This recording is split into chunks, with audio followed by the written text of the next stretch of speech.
Yo, yo, yo! Everybody, welcome back to the motherfucking Minority Sports Report RASSLIN edition! Woo! It was like CGI smoke.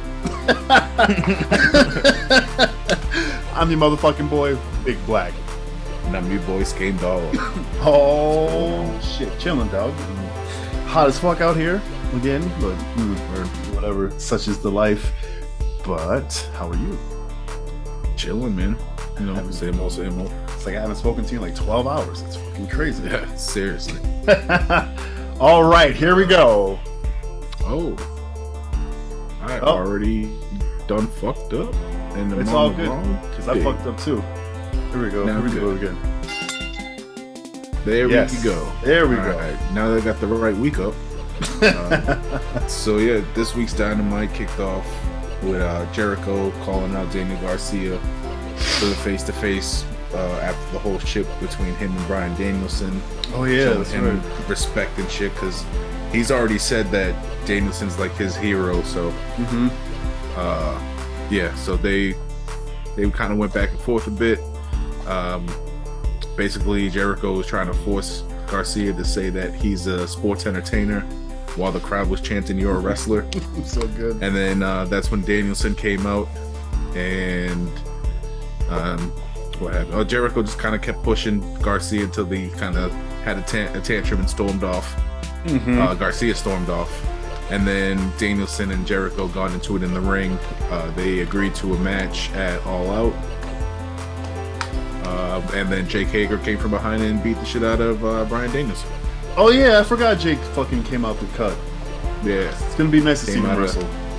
Came out of nowhere and clobbered him from behind. Clobber knocker. So that's how the show kicked off. Then we had surprisingly Jay Lethal defeating Dax Harwood. But the reason it happened is because he did the typical, well, not typical, but the usual heel tactic of using the trunks.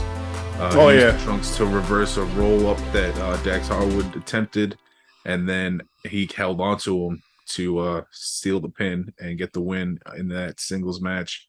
And then after that, Sanjay Dutt came out, and they announced that the trios match with FTR and Wardlow is not going to be Satnam Singh, Sanjay Dutt, and Jay Lethal. It's going to be Jay Lethal and the Motor City Machine Guns from Impact Wrestling. Word to your mother. The team of Alex Shelley and Chris Sabin. They're kind of like Impact legends in the tag team division. Fuck yeah. But yeah, they're pretty nice. But I mean, they're like the elders now. They've been around for a long time, but it's going to be interesting to see them get this shine and see what they're going to do with them here. It would be nice to see them more often. Yeah. I don't know. I like that when they work how that worker relationship is. Exactly. I was going to say, I like when they do work with Impact Wrestling. Jesus Christ. I just heard my kids start screaming. So I was like, what's going on? Through these headphones. Yeah. It was a bit of a surprise. I wasn't, out of all the people from Impact to cross over, I wasn't expecting Motor City Machine Guns, but that was nice. Next we had Father vs. Son. Billy Gunn taking on his son Colton. Basically, Billy Gunn was beating the shit out of Colton most of the match. Stokely Hathaway came out of nowhere and hit Max Caster with the boombox, who was at ringside with Billy Gunn. And then Austin Gunn took out Anthony Bowens. And while the ref was distracted, Colton Gunn hit his dad with a low blow, hit him with the Colt 45, picked up the win over his dad, over his papa. Oh, Colt 45. I like the name of that move. I was like, oh, that's tight. Yeah. Reminds me of the good old days. One of the ass boys got it over on daddy ass. Yeah. And after the match, Austin and Colton, they took the business card from Stokely Hathaway. So they're also part of the baddies. And that's right. Then they started attacking Billy Gunn. Yeah, until they flush that out there, everybody who joins is just going to be part of the baddies. Yeah, because Jade's the biggest one yet. Yeah, we don't know what they're called, and Jade's the biggest one out of the whole bunch. So they're Stokely's baddies, Hathaway's baddies, the baddie squad. That's fucking great. But yeah, so they started jumping Billy, and then that's when Swerve and Keith Lee came out to save basically the Acclaimed and Billy Gunn. Yep. So yeah, that was a little interesting to see them come out of all people, but it's all tag shit kind of, so it works out. Next we had Dr. Britt Baker taking on and defeating Kylan King. King had some good chances early on, but of course the Doctor was going to get the win in that one. Yeah, no question. She locked in her lockjaw, got the submission, and then after the match, got on the mic, started talking her shit about Thunder Rosa and Tony Storm. That made Tony Storm come out, which she ended up getting jumped by Jamie Hayter from behind before she even hit the ring. Yeah. And then they fucked her up for a bit until Hikaru Shida came out, made the save. So yeah, all four of those women are in the four-way for the women's championship now that Thunder Rosa had to drop that belt. Shida and Britt right here. Yep. Yeah. Probably coming soon. Oh man, and it better be accurate. I mean, I'm not gonna take it out the box. That's funny. Gotta check though. Next, we had the undisputed AEW World Championship match. Surprisingly, not the main event. John Moxley was attempting to unify the belt against champ CM Punk, who just came back. Yeah, so this was a short match. It was like 5 minutes. About halfway through, CM Punk looked to re-injure his foot by throwing a kick at Moxley's head. And I don't know if he really hurt himself or he was faking it, but either way, he sold the shit out of it. Right, yep. Mox hit 2 Death Riders and picked up the win.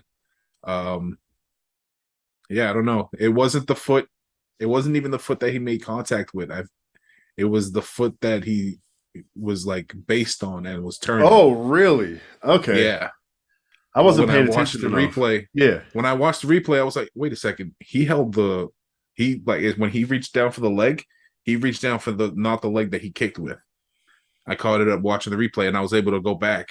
I was like, oh shit, yeah. So actually, it's the foot that he was planted on. Yeah, now I'm replaying it because I remember he kicked with his right leg, if I'm correct. Yeah, he hit him with his right, and then he was holding his left. Yeah. Okay. Yeah. So he reached for that. So I don't know if this is their way of writing him off because his injury was more severe than they thought, or if he really hurt himself again. That's what I'm thinking. I think it's a work.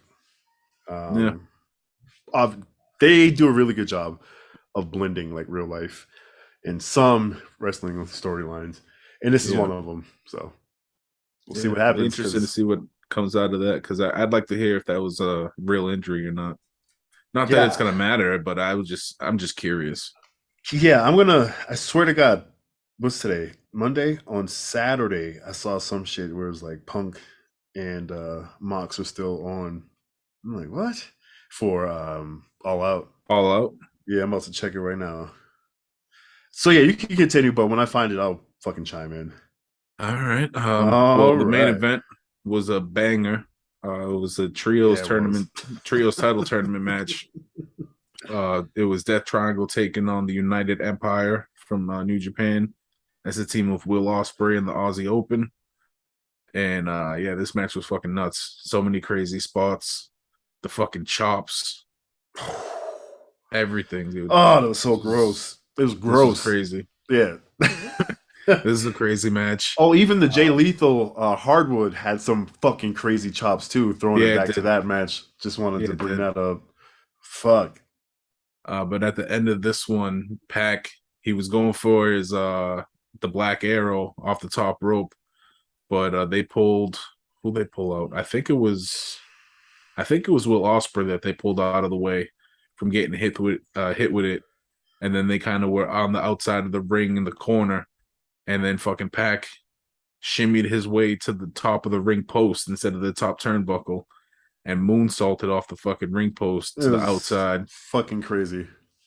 But yeah, while he did that, after he did that, he seen Kip Sabian with the box head on at ringside and was going after him, pulled the box off his head, turned out to be not Kip Sabian. Yeah. And then Kip Sabian came out of nowhere, attacked Pac from behind, took him out, and then while Pac was out of the picture, Osprey and the Aussie Open took out Penta, and then they teamed up on Phoenix and hit him with Osprey's Os Cutter. Oh yeah, basically Aussie Open threw Phoenix into Will Ospreay's Os Cutter, and that's how they were able to pick up the win. So they're going to move on to face Kenny Omega and the Young Bucks, who they have a lot of history. But I don't know if you've seen the video. There's a video on YouTube on the official AEW channel that after they went off the air, they had a little verbal battle. Kenny Omega and Will Ospreay started talking shit. No, I didn't see that. Oh yeah, I would recommend checking it out. It's pretty good. They had a good little back and forth. A lot of bruvs from Will Ospreay, which is great. Bruv, I love it. I say that shit all the time. But yeah, they talked a lot of shit. Like some of the things was like Will Ospreay was saying that he did everything Kenny Omega did in New Japan, but he did it better. He did it faster. And then Kenny Omega's like, yeah, but you did it in front of 3,000 people, and I did it in front of packed arenas. So yeah, a lot of little like verbal battles back and forth, verbal jabs back and forth. It was pretty entertaining. As of 4 days ago, they're still billing Dave Meltzer, excuse me, said that as far as he knows, it's going to be a rematch of what happened on Dynamite. And this came out. This is 4 days ago, so this was Saturday.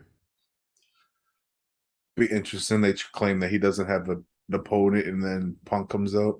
I don't know. Yeah, I'm just like, how are they gonna work it? I don't know. Ooh, we'll see. We will see. Sorry's a little dejected during that shit, but that fucking main event was. I saw shit in that I've never seen before, and it was fucking amazing. Crazy match. Always good when you got the Death Triangle in there.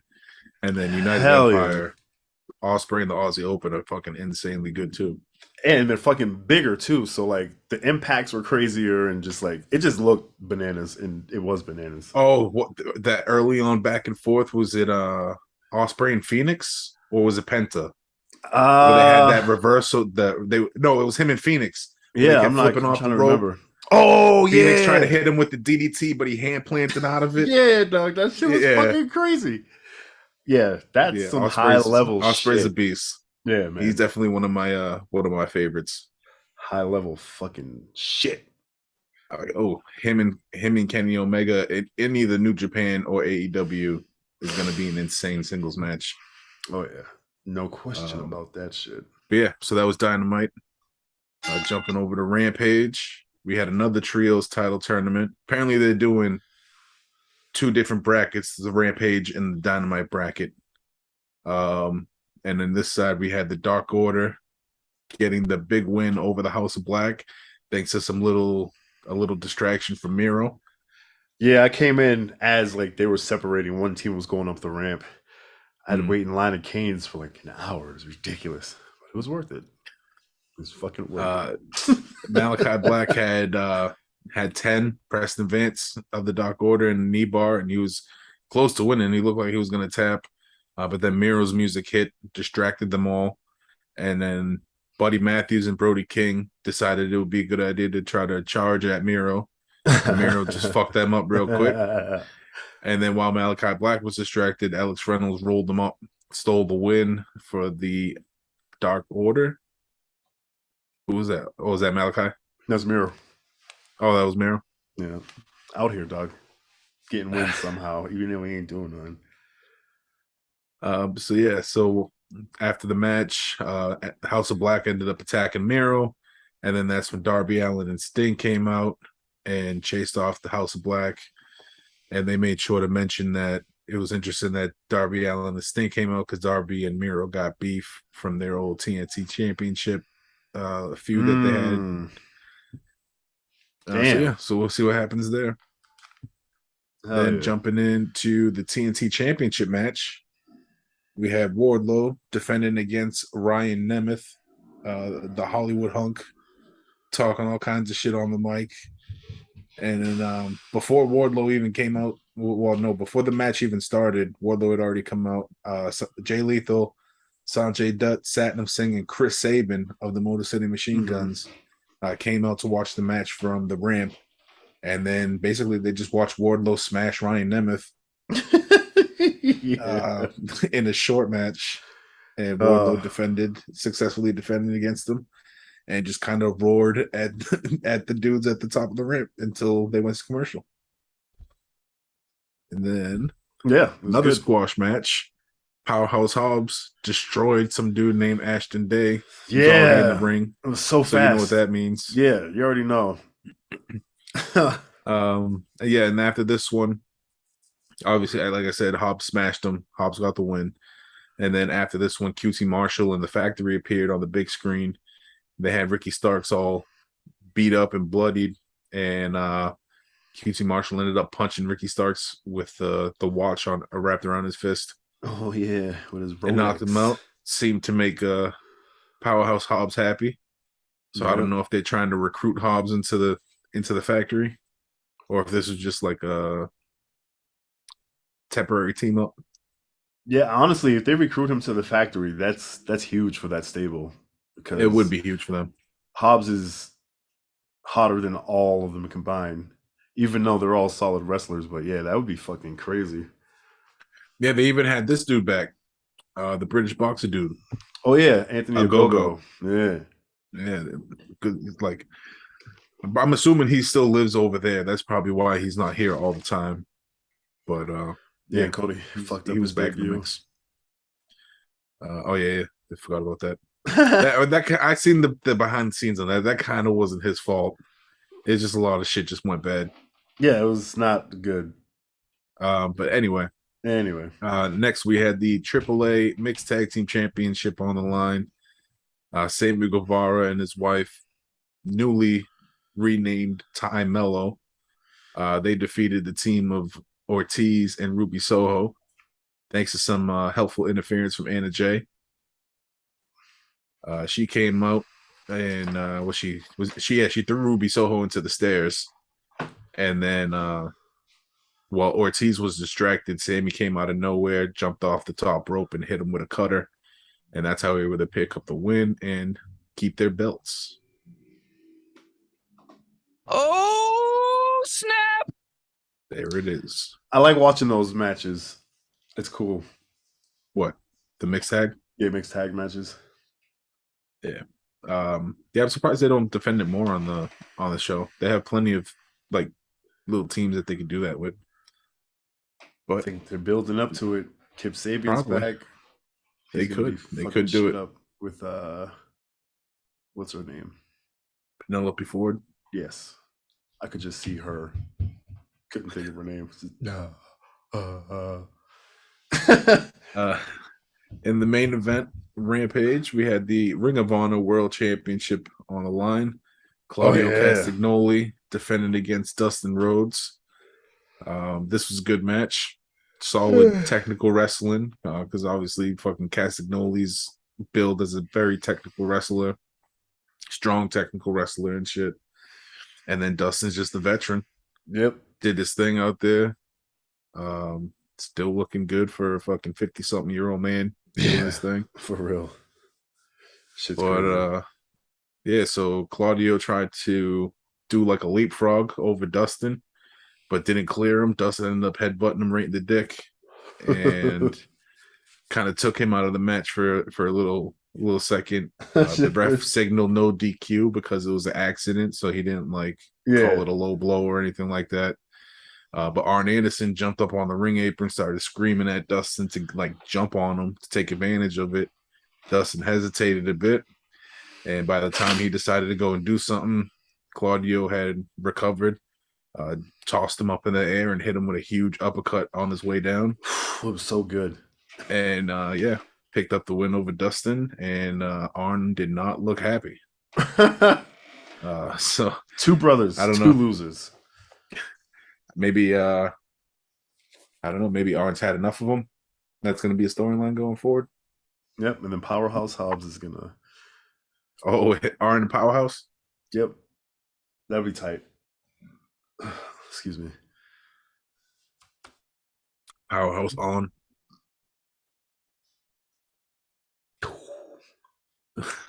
Oh yeah, he did that in the match. Yeah. Oh no, he did. He did this. Oh yeah, he did. Yeah, Somebody he did the did throw that slice. shit to someone on Dynamite. I don't remember, but like they gave him like the kiss of death, shot him in the face. Oh well, and then ran off. I don't remember seeing that on Dynamite, but it was Dynamite or Rampage. I can't remember, but it was tight. Kenny Omega did it to Will Ospreay at the end, but that was in the untelevised shit in that video that I told you about. So then I saw that video. I saw that part. I bid you adieu, and then he did the bang shit. Yeah. What the fuck? Okay, weird. I guess I watch a lot of shit on the internet. It happens. It be happening. Just like this happening. We appreciate you guys for fucking with us. Oh wait. Oh, WWE shows. Have you watched any of the Rivals and Legends? No, I haven't. New one was Rey Mysterio was the Legend. Nice. And then the rivalry was Ray and Eddie Guerrero. Eddie. Yeah, the whole Dominic Guerrero was really Eddie's child. Like that whole storyline. I was out of wrestling at the time, so it was good to like hear the whole story play. Yeah. I was like, yo, this would have been wild back in the day if I watched this shit. Hell yeah. And I definitely would have watched that. I mean, I'm going to watch that shit. I'll just probably catch them way later. They're worth it though. They're good. Oh yeah, the ones the first season were really good too. So I'm not even wrestling documentaries for the most part are really fucking good. Mm-hmm. I don't know, something about even some of the like YouTube ones that are like just randomly out there on YouTube. I would watch a ton of those in my sleepless nights. Some of those. Yeah, sleepless nights. I know all about them.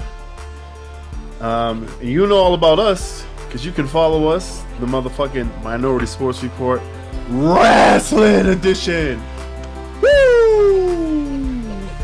Oh, somebody's getting fucking got some old 3-count belt back there. All of that shit. You can follow us all collectively at TMS Report. Make sure you like the video. Make sure you subscribe to the channel. And make sure you hit the motherfucking bell icon. Skame, where can they follow you, dog? Follow me at Skame666. Word, and you can follow me. I am at the Beatnik.